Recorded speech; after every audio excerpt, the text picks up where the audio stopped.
என்ன விடுங்க. தயவு செஞ்சு பிளாக் பண்றது மேடம். நீங்க கொண்டு வந்து மைக்க நீங்க என்ன விடுங்க. விடுங்கம்மா. நாங்க 2 பேரும் உள்ள கூட்டிட்டு போறோம்.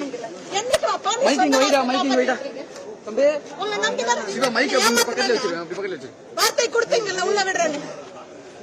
ஆட்சியும் அப்படித்தான், போலீஸும் அப்படித்தான், அரசாங்கமும் அப்படித்தான். என்னமா நினைச்சிட்டு இருக்கீங்க?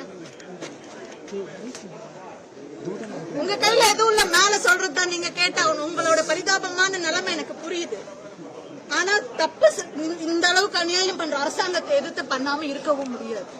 ஒரு தனி மனிதனா ஒரு அரசியல் செய்ய முடியாம இந்த இடத்துல தமிழ்நாட்டுல ஒரு தமிழனுக்கு உரிமை இல்லைன்னா அப்புறம் என்ன? எங்க அப்பனை ஒழிச்சீங்க.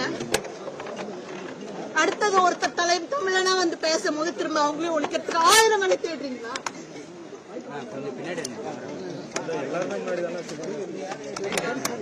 இவரை நான் அப்பாவா நினைக்கிறேன்.